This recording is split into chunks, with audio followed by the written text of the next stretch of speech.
Hey guys, welcome to the channel. I hope you're having a good day.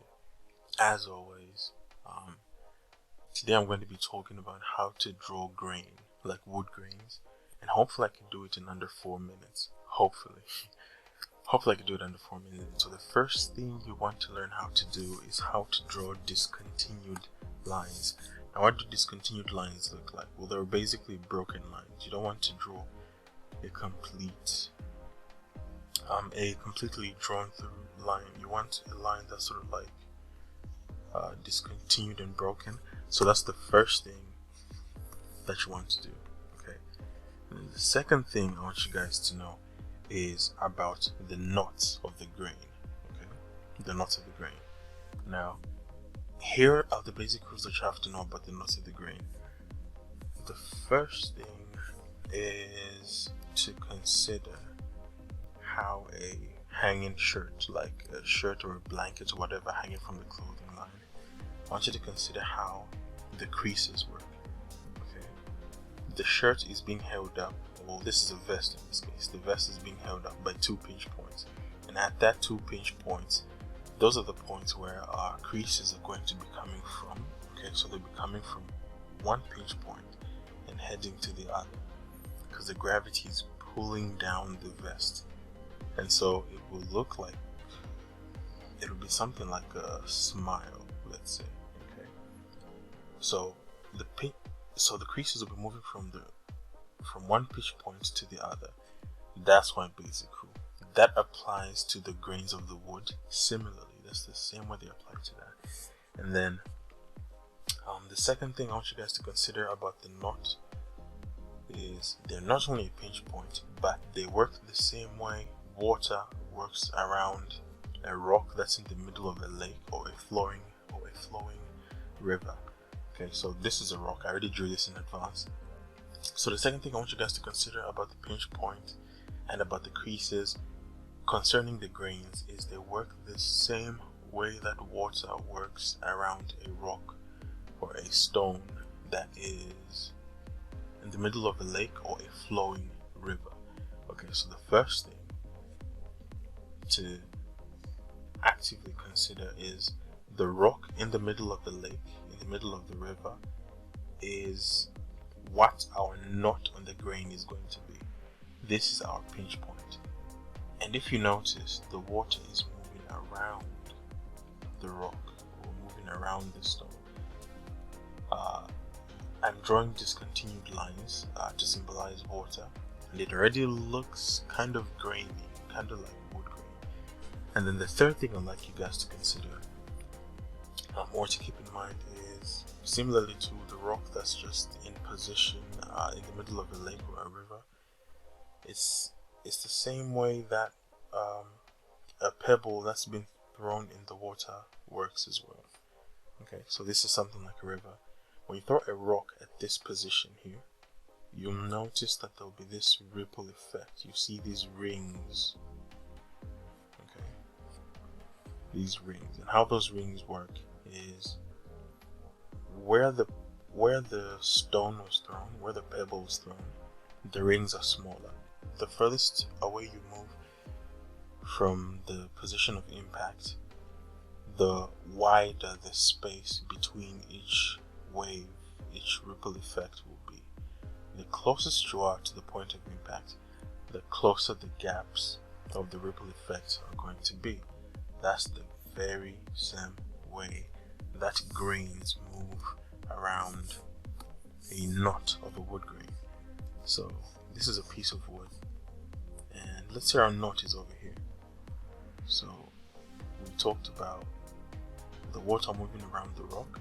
That's the same way the grains are going to move around our knot here.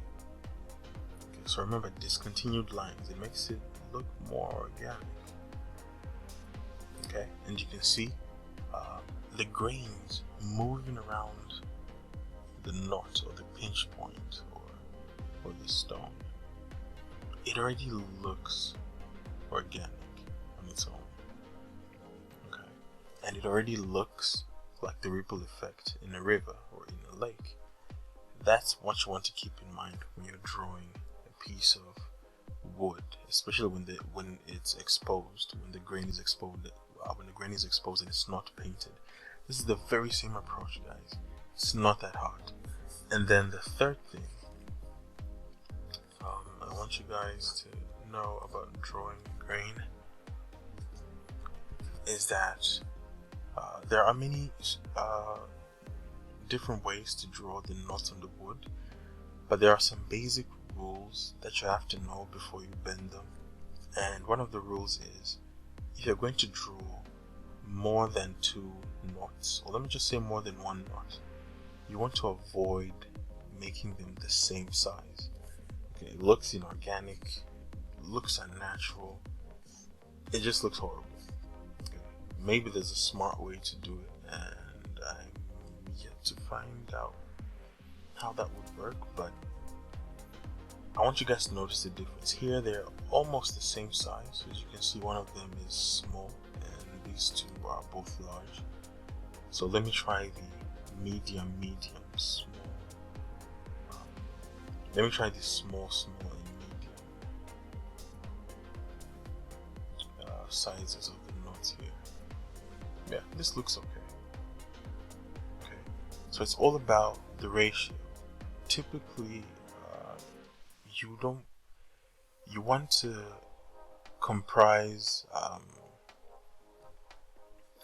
Typically, you don't want to draw all of them, all of the knots to be the same size. You don't want all the knots to be small, for example. And again, you wouldn't want the knots to be, all the knots on your piece of wood to be big. It looks inorganic. So you want maybe some small, medium, large ratio, or small, large type of thing. And also play around with the positioning of the knot. Okay, that'll help boost the organic look like 50 times better. Okay, and then the other rule that I want you guys to know before you break it is, when it comes to drawing the flowing grain, there's another way that you could draw it to make it look extra cool, and it's by drawing the flowing grain maybe like 2 by 2. Okay. So you're not isolating the flowing grain, you're drawing another flowing grain right beside it, the already drawn flowing grain. You want to keep it close to the other, and I'm going to draw some grain that's attached, like 2 grains that are attached, and maybe I'll draw the knot here, and it looks good. Okay, it's that simple, it's that quick, don't think about it too much. And now, to incorporate all of these methods into one drawing, what would that look like? Here's what it would look like. Okay, so I won't draw a super detailed piece of wood. I just draw a block here, just so you don't feel as intimidated or whatever. Well, assuming you feel intimidated. So I would draw my knot here. I just draw maybe, yeah, I'll just draw one, or I could add 2. Another one would be here. So first we're going to incorporate the discontinued lines. Okay, remember they flow around the knot. Okay, they flow around the knot. That's the first thing. We've drawn discontinued lines, and then I'm going to incorporate the 2 by 2 flowing grains. I'm going to attach some, and I'm going to just draw some, like one beside the other. Some more discontinued lines.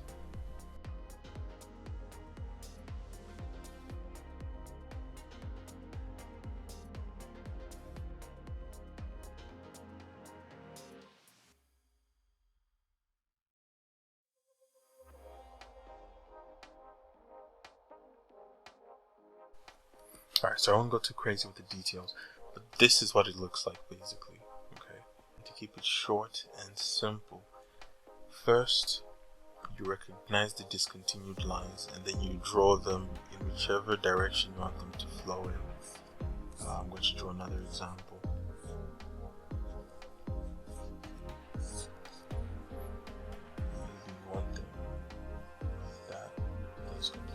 So you want to discontinue them first. Okay, just draw them randomly. Our knot is going to be there. Ripple effect in mind.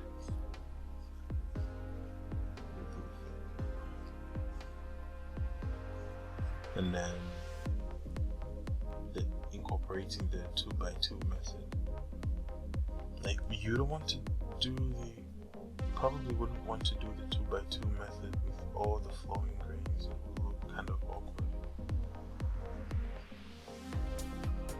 So our knot is typically darker than the rest of the grain on the wood. It's typically darker. So this already looks like it. Okay, so 2x2 method, and then we're just joining the other lines in some weird pattern. I'm trying to keep it organic, so there's going to be some randomness here. Some randomness.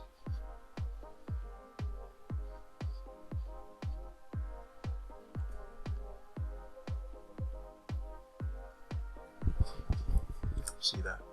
So first, the discontinued lines, and then the 2x2, and then we determine where the knot will be.